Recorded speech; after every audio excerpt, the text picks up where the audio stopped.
एक तो सर्दियों के छोटे छोटे दिन होते हैं और ऊपर से अगर घर में छोटे बच्चे हो ना तो घर का काम करने में ही हमारा पूरा दिन निकल जाता है। मैं अपनी बात करूं तो मैं सुबह सफाई करती हूँ, देन उसके बाद में जब बच्चे स्कूल से आ जाते हैं तो फिर से मेरा घर ऐसे ही फैल जाता है। और खासकर मेरा रूम, क्योंकि बच्चे जितनी शैतानी मेरे रूम में करते हैं उतना घर में नहीं करते। और मेरा घर तो वैसे भी छोटा है तो मैं अपने हिसाब से बच्चों को खेलने के लिए किसी भी चीज़ की कमी नहीं होने देती। मेरा मतलब ये है कि अगर घर छोटा है लेकिन बच्चों के मन में ये चीज़ ना हो कि हम कहाँ खेलें। वैसे तो देखो आप कितनी भी कोशिश करो लेकिन बड़े घर का मुकाबला तो नहीं हो सकता है, लेकिन फिर भी बेडरूम मेरा, मैं ये नहीं सोचती हूँ कि यार गंदा हो जाएगा, बच्चों को नहीं खेलने दूँ, ये नहीं करने दूँ। मैं पूरी छूट देती हूँ बच्चों को कि अपने दायरे में रह करके जितना तुम्हें खेलना है ना, अपने टॉयज फैलाने हैं या फिर वैसे खेलना है, तुम खेल सकते हो। बाकी वैसी गंदगी तो होती नहीं है कि धूल मिट्टी वगैरह की, ये टॉयज की गंदगी रहती है और कुछ नहीं रहता है। या फिर इनकी ड्राइंग वगैरह करनी होते हैं, वो कलर वगैरह होते हैं।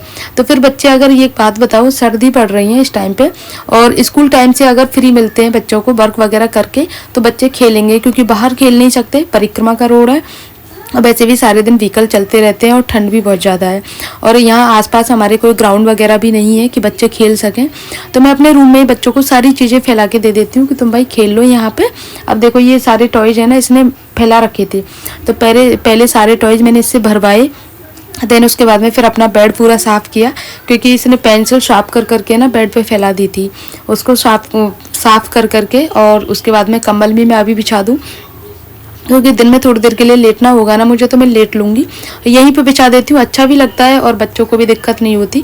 जब भी बच्चे इधर उधर से घूम फिर के आते हैं तो आराम से कंबल में बैठ जाते हैं, क्योंकि ठंड का टाइम है और हम ना कितनी भी कोशिश करें इनको स्वेटर पहनाने की, कैप पहनाने की, सॉक्स पहनाने की, ये नहीं पहनते हैं। और खासकर ये तो भाई, अगर मैं पहना देती हूँ ना तो इसको जैसे थोड़ा अनकंफर्टेबल लगता है तो तुरंत निकाल देता है, मम्मा बाद में पहन लूँगा, और बाद इनकी कभी आती ही नहीं है। तो मैं तो इतना मतलब कभी कभी बहुत झुंझला जाती हूँ, खासकर सॉक्स पहनने को लेकर के, क्योंकि कैप तो फिर भी चल जाती है लेकिन सॉक्स नहीं पहनते हैं। तो अभी मैं पहले साफ़ सफाई कर लेती हूँ, क्योंकि पूरा रूम गंदा कर दिया था इन लोगों ने खेल खेल के। और ये जो मैट है ना, ग्रीन वाली जो घास वाली जो मैट आती है, वो इसमें से ना पीछे बैक साइड से थोड़ा सा कुछ ब्लैक ब्लैक वो झड़ता है, तो उसकी वजह से और गंदा हो जाता है पूरा फर्श, जबकि देखने में बहुत अच्छी लगती है और यूजफुल भी है। बाकी में अच्छी लगती है देखने में, और अगर आप पैर वगैरह साफ़ करने हैं, पोंछने हैं, तो उस हिसाब से भी बहुत अच्छी है। तो इसको, लेकिन इसको ना आप वैसे साफ़ नहीं कर सकते हो, मतलब जैसे कि झाड़ वगैरह करके, ऐसे नहीं। इसको सिर्फ झाड़ू से ही ये साफ़ होती है। जैसे नारियल वाली झाड़ू आती है ना, उससे साफ़ करो, उससे आसानी से साफ़ हो जाती है। लेकिन फटकार नहीं सकते, जैसे नॉर्मल पैरदान हम ऐसे फटकार देते हैं, ऐसे नहीं कर सकते इसको, वरना पूरी टूट जाती है। मैंने 2-4 दिन किया था ऐसे, तो इसीलिए इसमें से ना बीच में से ब्लैक ब्लैक से निकलना स्टार्ट हो गया है। तो रूम वगैरह साफ़ कर लिया और उसके बाद में देखो साफ़ सुथरे रूम में भी इतनी गंदगी निकली है। और ये गंदगी किस चीज़ की है? एक तो इस मैट की है, दूसरे इनके कागज़ वगैरह हैं बच्चों के, उनकी है। चिप्स कुरकुरे खा खा के फेंक देते हैं, उन्हीं की गंदगी है। ये सारे क्लीन कर लेती हूँ, देन उसके बाद में फिर मैं अपना पोछा लगाऊंगी, क्योंकि बिना पोछे के सफाई दिखती ही नहीं है। सुबह सुबह जो मैं पोछा लगाती हूँ ना, वो मैं हाथ से बैठ के लगाती हूँ, बैठ के पोछा लगाती हूँ। लेकिन पूरा दिन जो मेरे पोछा चलता रहता है ना, वो मैं वाइपर से ही लगाती हूँ, क्योंकि पूरा दिन का गंदगी का रहता है। तो फिर साड़ी वगैरह पहन लो, तो साड़ी तो देखो सुबह भी मैं पहन के ही रखती हूँ, क्योंकि हमारे सूट अलाउड नहीं है, 24 आवर्स साड़ी ही पहननी होती है। तो अब तो आदत भी हो गई है, तो मैं पोछा वाइपर से लगाती हूँ पूरा दिन। बात ये है कहने की। तो अभी पूरा क्लीन हो गया है और उसके बाद में आप लोग देखो, मैंने पंखा भी चलाया था लेकिन सर्दियों में सूखता नहीं है, तो वो वाली मैट मैंने यहाँ बिछा दी है, क्योंकि ये तो सॉक्स पहनेंगे नहीं, मुझे ही कुछ सोचना पड़ेगा। और ये वाली जो मैट है ना, मैंने निकाल के यहाँ बिछा दी है, जिससे बच्चे अगर बिना सॉक्सों के भी घूमेंगे तो कोई दिक्कत नहीं है। पूरे रूम में पैरदान लगा दिए हैं, बच्चों को दिक्कत नहीं होगी।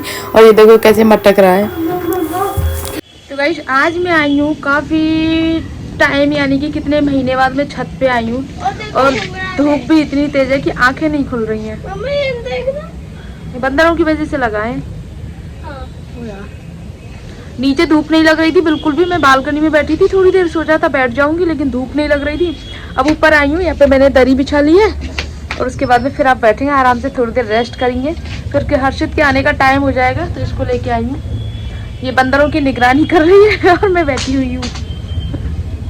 अरे ये निकाल दूँ, तुलसी जी ढकी हुई है। नीचे नीचे बंदर गिरा देंगे बेटा, नीचे रखो, बंदर गिरा देते हैं। बस इतनी बहुत है। इतनी क्यों मम्मा? तुलसी जी नहीं नहीं इतनी बहुत है स्वरा, फिर वो पापा शाम को ढक के आते हैं। मुरझाने लग गई हैं देखो ये वाली तुलसी जी भी।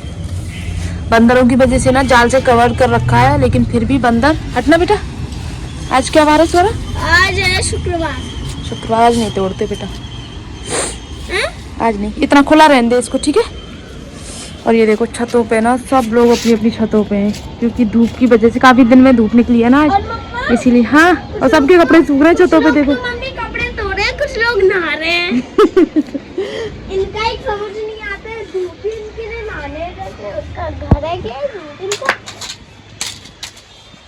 बहुत टाइम के बाद मैं छत पे आई हूँ, तो छत से हमारा लुक कैसा लगता है। और गाइस एक बात है ना, ये छत इतनी बड़ी है, मेरा स्कूल भी दिख जाता है। और इतनी दूर जो चीज है, ट्रेन भी दूर से दूर देखो, और यहाँ देखो। हर चीज की ना पहलू होती है, टाइम टाइम की बात होती है। गर्मियों में ये धूप इतनी चुभती है, ऐसा लगता है बस धूप नहीं, कहीं भी थोड़ी सी भी छाया मिल जाए वहाँ बैठ जाए। और सर्दियों में वही धूप इतनी प्यारी लगती है। अब मैं थोड़ी देर यहाँ पे लेटूंगी आराम से मजे से, क्योंकि छत भी गर्म है। हाँ, नीचे में हीटर चला के बैठी थी जब से।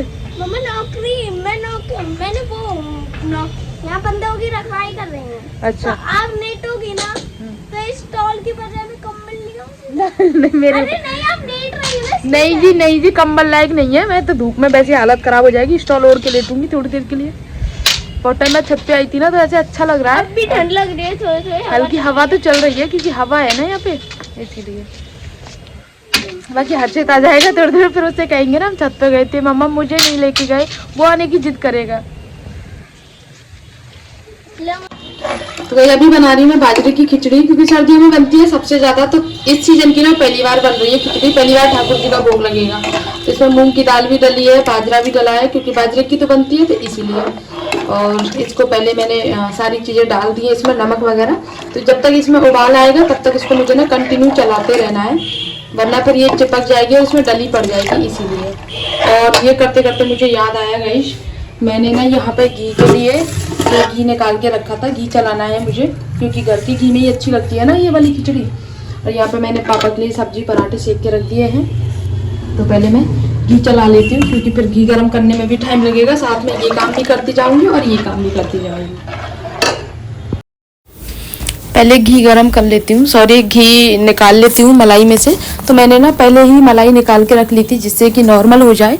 आजकल फ्रिज में ना इतनी बर्फ़ जमी रहती है कि किसी भी चीज़ को निकालो आप, दूध को, दही को, सारी चीज़ों में बर्फ़ जमी हुई रहती है, और अक्सर पता ही नहीं चलता दूध कौन सा दही कौन सा है। तो उसको निकाल के रख लिया था, थोड़ा सा रूम टेम्परेचर पे हो गई थी। और स्वरा भी ट्यूशन से आ गई थी, और आज मैंने खिचड़ी बनाई है, तो बस सादा रोटी भी बनाई है मैंने, क्योंकि बच्चों को खिचड़ी ना कम पसंद आती है। दलिया वगैरह तो खा लेते हैं, लेकिन बाजरे की खिचड़ी, बाजरे का दलिया, ये सारी चीज़ें कम पसंद होती हैं, क्योंकि मुझे भी बहुत कम पसंद है, और वही आदत मेरे बच्चों को भी है, उनको भी नहीं पसंद है। तो यहाँ पर मैंने इसको ऑप्शन दिया था कि तू ना अभी फ़िलहाल के लिए फैन खा ले, चाय सॉरी दूध से। तो बोल रही थी हाँ मम्मा ठीक है, क्योंकि खिचड़ी बनेगी थोड़ा लेट, क्योंकि सब लोग आ जाते हैं तभी कुकर खुलता है, तभी सब लोग खाते हैं, वरना ठंडी हो जाती है और ठंडी में बिल्कुल टेस्ट नहीं रहता है। तो अभी तो मैंने इसमें एक सीटी लगा दूँगी, देन उसके बाद में फिर इसको दोबारा से बनाऊंगी। तब तक मैं अपना ये वाला काम कर लेती हूँ, क्योंकि इसमें भी समय लगने वाला है। और जब ये काम हो जाएगा तो फिर मैं दर्शन जाऊंगी गिरिराज जी के। शाम का समय तो पता ही नहीं चलता कब निकल जाता है। मैं 4 बजे नीचे उतरती हूँ, 4 सवा 4 बजे के अराउंडिंग, और देखते ही देखते कब 5:30 का टाइम हो जाता है।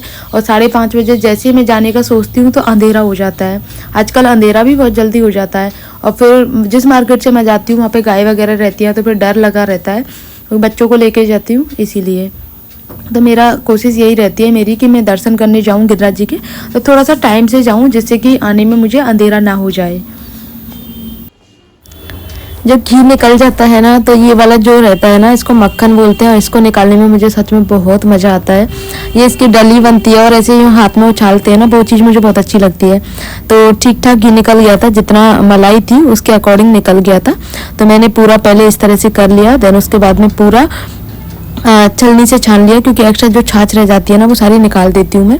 वैसे छाछ से पनीर भी बन जाता है, लेकिन मैं नहीं बनाती, क्योंकि मेरे घर वालों के नखरे अलग रहते हैं, इसीलिए मुझे जब बनाना होता है मैं ताज़ा पनीर ही बनाती हूँ, ताज़ा दूध से ही पनीर बनाती हूँ।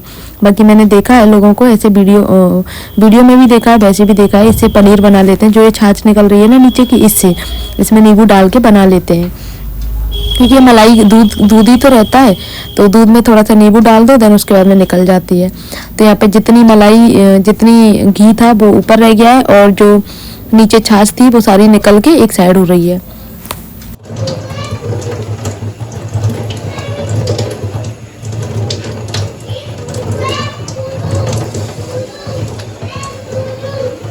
माँ, ये कुकर इतना बड़ा है तो उसकी सीटी कितनी तेज होगी, कान फट जाएंगे।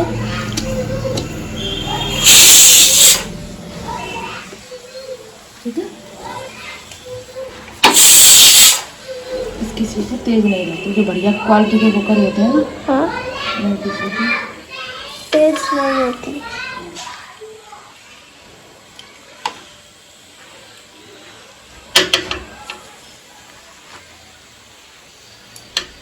फाइनली घी भी गर्म हो गया है, ये आप देख सकते हो। वैसे तो थोड़ा सा ही निकला है, लेकिन आज के हिसाब से ठीक है, क्योंकि आज खिचड़ी है तो घर का घी यूज होना है।